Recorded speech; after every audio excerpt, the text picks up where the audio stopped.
All right, we are back with another Pick'em video, and today we're focusing on the MLB because there's no NBA until June 6th, and we're also transitioning to kind of summer content mode where we're going to be talking about MLB every single day. So this is going to be a fun video. I also want to kind of, I guess, announce that my videos are going to be changing a little bit the way that I'm making them. You're still going to get my 3 or 4 best plays, but now you're going to get all the information that goes into making those plays, because I just want to give you guys as much information as possible. That's the whole point of these videos, to get you guys a nice, like an educational edge on the books, give you guys some merit and some statistics to base your decisions off of. And me breaking down 3 or 4 individual plays for 5 minutes is great for, I think, basketball and other sports, but for baseball, knowing specifically the pitchers that are going that day, the matchups, how a team hits lefties, how a team hits righties, maybe there's historical matchup data between a pitcher and a batter. All those different types of things go into making good bets in baseball, and I think it's going to be advantageous for me to kind of break that all down in the video, show you guys visually, and again, instead of rather getting only my 4 best plays for that day, or what I'm deciding to give you guys for that day, you get all the information behind how I'm getting to these plays, and maybe you'll see things that I don't specifically even talk about in the stats that give you a nice educational edge on a play for that day. So excited about talking baseball all throughout the summer, and I think it's going to be a better video for you guys in terms of giving you as much knowledge and data as possible. So that's what I'm going to do for the next week or so. Again, that's kind of the reason I didn't have a video the past 2 or 3 days. That and because summer baseball starts really early, and if I got these videos out, at this time on the weekends, there'd already be games starting. So I'll get better at making these videos a little bit earlier. As you can see in my background, in the summer, I'm switching states a lot of the times. You hear bells and whistles and horns going off. I'm right near a ferry when I do these videos in this setting.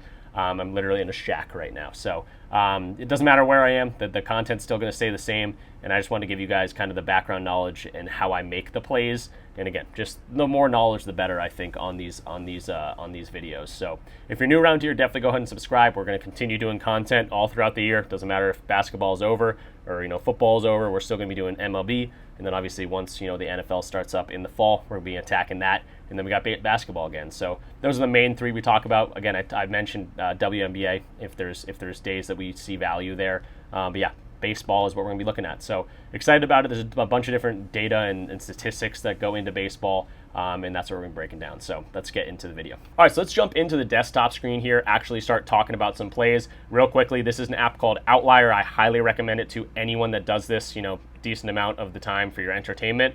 Check it out. Link in the description. You get a free week. Cannot beat that. And it's also just going to let them know that I sent you there, which I really appreciate. It's a good way to support the channel. Outlier is awesome. It's going to show you a bunch of stats that we're going to go over right now. In terms of what the screen is, it's just going to show you all the games right here. This is like the game screen. And it's just going to quickly show you a color-coded hit rates for their money lines, for their spreads, and for their total over-under on runs and things like that. So real quick preview. Oh, you can see like, oh, I see a lot of green here. This team's been killing it. The Orioles going up against the Blue Jays, their favorites. Oh, that might be a good play. So if you want to just quickly see stuff, that would be a way to do it. But we're going to be specifically diving into these matchups, and let's just go right into it. Brewers versus Phillies is going to be the first one we're looking at. So again, this is the screen right here. You see the money lines. Brewers have been killing it. 8 of the last 10 games they've won. Phillies have been struggling a little bit more. 5 of the last 5 games. Both these teams really, really good offensively. Top 5 for both of them in terms of batting averages. So we got some good bats and we got some good pitching to go to. So this should be a good game altogether. You see the Brewers have also been killing the spread line. 1.5 point spread. They've been absolutely dominating that. 90% of the last 10 games they've either won the game or lost by 1 point or more or less. And then Phillies, again, struggling. 50% of the games they've lost, so it makes sense that 50% of the games they haven't covered this spread either. I could run through the money line and the run line and the total runs on every single matchup, but I think that would take too long and we'd be here forever. So for efficiency purposes, I'm really just showing you what these numbers mean. And then for the future lineups for the rest of the day and when I make these videos, you're going to have to assume, like you can see it on the screen, you can take that into account if you want to. I'll mention it if I think it matters. Like for instance, this one, do you want to ride the Brewers train? They're 90% of the last 10 games hitting this spread line of 1.5. But they're going up against Zach Wheeler. Two great offenses at an 8.5, total runs line. But again, 2 pretty solid pitchers, especially Zach Wheeler on the side of things. So for me on this game, nothing to go to in terms of game spreads or run lines or anything like that. But I do see some value in some specific pitcher or hitting matchups, and that's where we see all this information. So what is this information? It's just going to show the starting pitcher for each team. Obviously, Zach Wheeler, his stats. Then you got Bryce Wilson and his stats. If you don't know what these stats mean, just look it up on ChatGPT or on Google or whatever it might be. You're going to need to know what these mean to understand if this is a good pitcher, if this is a bad pitcher, if this is a mediocre pitcher. That's what you're getting out of these numbers. So Zach Wheeler, again, I've mentioned it a few times, he is a good pitcher. ERA 2.32, that's really good. Strikeouts per 9, 10.38. That is not an average per game. It's an average per 9 innings. Starting pitchers do not go 9 innings very often. They usually pitch 5 to 7 innings. So again, if you're an NBA guy and you're coming to this video, do not see this 10.38 and think that's his average and then hammer his over 7 strikeouts blindly. That's not what that means. But he is a good strikeout pitcher. 10.38. You can look up something like this to see, what that ranks against other pitchers. That ranks 13th, which is really solid for the MLB. There's a ton of different pitchers. So yeah, that's what this is going to show us. Again, I'm only going to tell you this once, and then throughout the video, we're just going to quickly go over this stuff. So 2.32 ERA, really good for Zach Wheeler. He's a good pitcher. 0.95 walks plus hits per inning. Anything below 1 is really good. Anything above 1.4, there's going to be a little bit more action, and I think possible, batter stats to go off of. So Wheeler, really good pitcher. On the other side of things, Bryce Wilson, a little bit more mediocre. I think on the higher end here. 3-1, 3.19 ERA, still really solid. Not the biggest strikeout pitcher, but still mediocre. 7.31. Probably on the lower end of things, and then 1.23 walks plus hits per inning. That's, again, kind of average here. The big thing on Bryce Wilson is he does not do well against left-handed batters, and we see a lot of good left-handed batters in this lineup for the Philadelphia Phillies. So we can go right here. I'm clicking the Phillies tab, and it's going to show us 2024. Here's the whole Phillies lineup. We got versus right-handed pitching, so we can see how they do against right-handed pitching, and then we can see specifically if they faced Bryce Wilson in the past, how have they done in that historical matchup. So that's the first thing I'm going to go to, and we see a whole lot of green here. Real Mutu's green. You see Kyle Schwarber, who I think might be a video pick here. 250, which isn't amazing, but better than his normal average. And he's got a home run and 1 RBI against this guy, obviously off the home run in 4 at-bats. So not a huge history boost here, but good to know that he has hit a home run off this guy in one of the 4 at-bats that he's seen against him. And you see a lot of other green, too. Bryce Harper, 1 home run in 5 at-bats, batting 400, 3 RBIs. A bunch of guys, Brandon Marsh, a bunch of other dudes just hitting really well against him. So that always is something that catches my eye. That immediately makes me think, do I want to look at Bryce Wilson's under fantasy score, or maybe I want to look at a batter here like Kyle Schwarber or like Bryce Harper?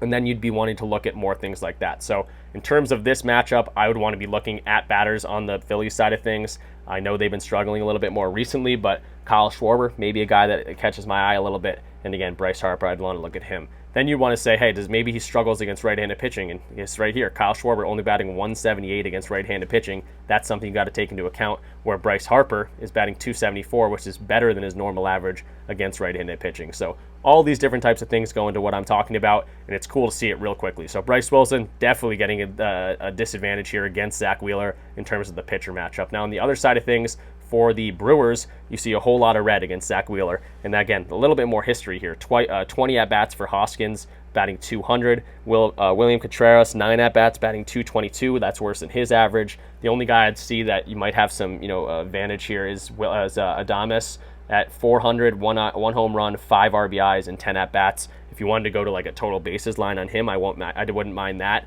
And it's also good to know he bats a little bit better against right-handed pitching as well. So him or Yelich, I guess, would be the 2 guys I'd be looking at on the Brewers side of things if you want to go to a Brewers hitting line. So that's how Outlier just makes it really easy to come in here and say, hey, okay, what's the matchup? If I want to go to a run line or a money line, there's some green. Let me look into that a little bit more. Or to see, oh, Bryce Wilson's got lit up by this team, and they've got some big left-handed bats, and he does not do well against lefties. Let's look at Kyle Schwarber. Let's look at Bryce Harper. Let's start thinking about these stacking opportunities for like a PrizePicks play. So something you could think about. I'm not saying you should do this 100%, but go look at Bryce Wilson's fantasy score. Maybe take the under on that and then stack it with some lefties in the Philly side of things, like Kyle Schwarber, who's hit a home run against him in the past, like Bryce Harper, who's hit a home run against him in the past. That's just smart betting, having all this information and utilizing that to a nice correlated stack, especially in baseball. There's huge correlation in baseball. Then the next step you could go to is the props page. You want to be looking at some player props. Again, this is on Outlier, and you can just go, okay, let's see the last 10 games and see if it makes sense based on everything I just looked at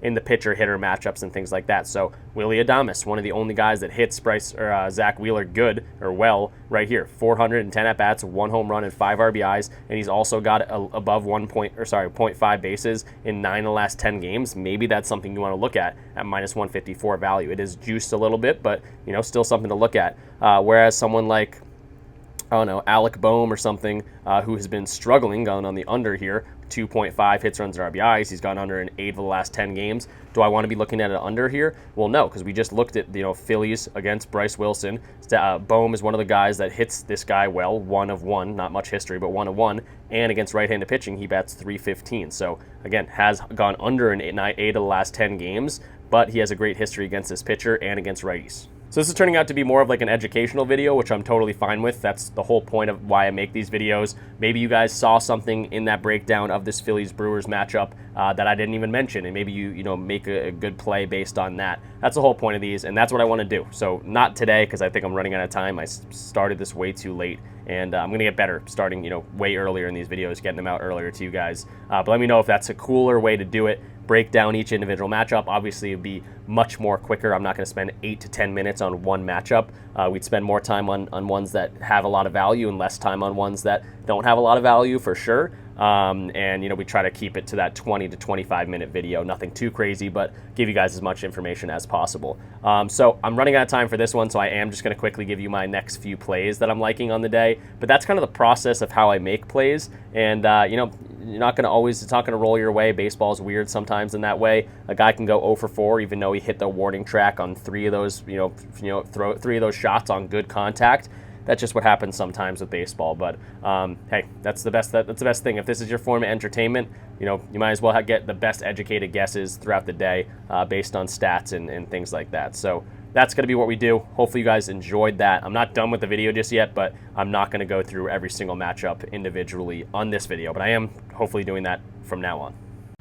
All right, so next up. All right, so the next play I want to talk about, so first, I guess, official video pick is going to be JD Martinez here. Hits, runs, and RBIs. This is in the next game, which is the Mets versus Washington. Hits, runs, RBIs, minus 125-ish, minus 130. It's kind of juiced on the over here, but definitely a really solid play because he's going up against a left-handed pitcher in Mackenzie Gore. Not a whole lot of history for these two guys, but has faced him twice, and one of those hits that he got, I guess his only hit that he got, was a home run, 2-run shot. So nice little history against him. Again, he just crushes lefties. 355 batting average against lefties and 31 at-bats, which isn't a ton, but not nothing. 2 home runs and 7 RBIs in those at-bats as well. So you see his chart, 45% of the entire year, but against lefties, 8 of 9 games when he's facing a starting pitcher that is a lefty. So really good history against Gore, really good history against lefties. I'm going to take my chances here with JD Martinez. I don't love doing hitter props always, but when it's like something popping off the page like this, I'll take that data and again, just ride that streak. 8 straight games against lefties. He's just been crushing them. And again, he's already hit a home run against Gore in his career. So I like Martinez here. Hits, runs, and RBIs over 1.5. Then next up, I want to talk about Kyle Gibson here, 4.5 strikeouts. I'm taking the under, and I think I'm getting pretty decent value of where I took it. I took it over on Chalkboard. We'll show the whole slip again in a second here, but under 4.5 Ks, gone under in 55% of games. The games he's going over are teams that are in the bottom league of striking out. They got Cincinnati, Milwaukee, Detroit, all teams that are in the bottom third of the league. I think these guys are top 5, Cincinnati and Milwaukee, in striking out. And now he's going up against a Cleveland team who's number 1 ranked in K percentage, so they do not strike out that much. They have dropped the last 30 days to 10th, but still pretty solid for the entire year, number 1. You can't really have a better matchup for taking the under on strikeouts than the best team in the league and not striking out. So the history between these two teams, yes, he has struck him out a decent amount in terms of K percentage for the guys at the top of the lineup as well. That scares me a little bit, but again, I think Cleveland, I'm going to back their bats here. I love the K percentage. I love that it's juiced on the under here, and I think I'm getting good value over on Chalkboard. So Gibson under 4.5 strikeouts, I'm going to take that for sure. And then the third pick I'm going to talk about is going to be Adames. I feel like I can't talk about that Philly and Milwaukee game for 8 straight minutes and then not go to a play in that game. Now, the thing that is making me mad is that literally right after I got through talking about them, about Bryce Wilson getting lit up by lefties, they changed their starting pitcher. Bryce Wilson's still going to pitch a decent amount in that game. He's just not going to start. So I'm not even sure if you're going to be able to bet on him, which is why I'm going to Adames here against Zach Wheeler. I know he's a great pitcher, but he has the history against him. He has a home run, batting 400 and 4 at-bats. He bats a little bit better against right-handed pitching as well, and he's hitting 9 of his last 10 games. If you want to look at 2024, going up against right-handed pitchers, 70% hit rate, getting at least 1 hit. That's all we need today. Hits, total bases, both 0.5. Again, juiced on the over here, so feeling pretty good about it. Adames, I think we're getting a nice price tag on him just because he's going up against Zach Wheeler, who, again, is a great pitcher, especially against right-handed bats. But Adames just has the history, and I'm riding with him on this one. All right, so this is the actual slip I submitted on Chalkboard. If you're not on Chalkboard, highly recommend checking them out. They're an awesome app, DFS app. You can use the link in the description for a $100 deposit match or $100 welcome bonus, whatever you want to call it. It's going to send a little bit back my way, so I'm going to give you a free month of the Discord if you want to sign up for Chalkboard. Again, highly recommend it. And it's because they have boosted plays and discounts and things like that literally all the time. There's the fairy horn. Corey Seager right here, 0.5 hits, runs, and RBIs. He's one of the hottest bats in baseball right now. He's going up against Skubal, who's one of the better pitchers in the league for sure, but he just needs 1. So he got a 1.3x or 1.35x on just getting 1. His typical line's at 1.5, sometimes 2.5, depending on the matchup here. I do have his charts line pulled up really quick too. He's hit it in 10 straight games, and against Skubal, he's batting .667 and 6 at-bats. So he's got a decent history. It's kind of similar to that Adames play. With Wheeler being a good pitcher, Skubal also a really good pitcher. But yeah, hit it in 10 straight games. I love to see that. Seager's been killing it. And again, his normal line is at 1.5. So nice getting it 0.5 for the 1.35x juice. But yeah, really liking Seager. That is the slip on Chalkboard. This video is coming out so late. Not many people are going to see it, but I wanted to get something out for the guys that do see it. And hopefully we'll make some money tonight on this play. If you wanted to choose 2, I'd go for Kyle Gibson and JD Martinez just because Adames and Seager have tough pitching matchups. But again, in those matchups, they've hit well against those guys, even regardless of how good they are at pitching. So I like the 4-man. If you want to do a 2-man with Gibson and JD Martinez, I think that's solid as well. And yeah, definitely check out Chalkboard. They're one of my favorite DFS apps. Use the link in the description or use code RichPicks. It just helps out the channel for sure. So yeah, really liking this slip. We broke it all down. For tomorrow's video, I'm going to get it out earlier, and we're going to break down every single game throughout the day tomorrow. I don't know how many games are tomorrow. Sometimes there's 15 games, so I'm going to try to expedite, be a little bit more efficient in the way I speak and how I break down things, and yeah, just try to give you guys as much information as possible. So if you're interested in this type of stuff, we talk about sports all day in my Discord. Looks like someone actually asked about the Seager. Is that a trap for a Skubal? We obviously just broke that down in the video, but we'll talk about it in here. And yeah, we always just talk sports, talk props, talking plays, having fun in here. It's not just MLB, not just basketball. We talk soccer, we talk esports, and it's not just me in here. We got some seasoned chefs, guys that have been doing it for a while. You can share your own slips, just putting our brains together, trying to beat the books together, and it's a lot of fun. So check us out using the link in the description. It's a Dub Club link. Just sign up through Dub Club and then link your Dub Club account to your Discord account. That's how you get access to the premium Discord. If you're confused, you can just go to the Join RichClub. It'll kind of tell you exactly what to do. And there's also plenty of ways to get in here for free. So PrizePicks, Underdog, Chalkboard, like we talked about, Sleeper, Dabble. If you sign up for any of those using my code, just DM me, say, hey, use your code, and I'll get you right in for a free month. If you use all 5 of them, you get 5 free months. DG Fantasy is one of the tools I use also. That also equates for a free month. So plenty of ways to get in here for free. I do apologize how late this is coming out. I'm mad at myself for that, but I'm going to start doing them much earlier. If this is way too late, this is not going to get a lot of views. That's okay. I did want to just get something out for the OGs that do watch this content. So I appreciate all you. Definitely subscribe if you are new. If you made it to this video, welcome. Leave the video like, comment something down below. It just helps YouTube push this thing out a little bit more. Games are now going to start in like an hour or 2. So again, I apologize for that. We'll be better tomorrow. We're going to break down all the games and hopefully found a ton of value. And yeah, I'll see you guys in the Discord if you're in there, or I'll see you in tomorrow's video. Peace out.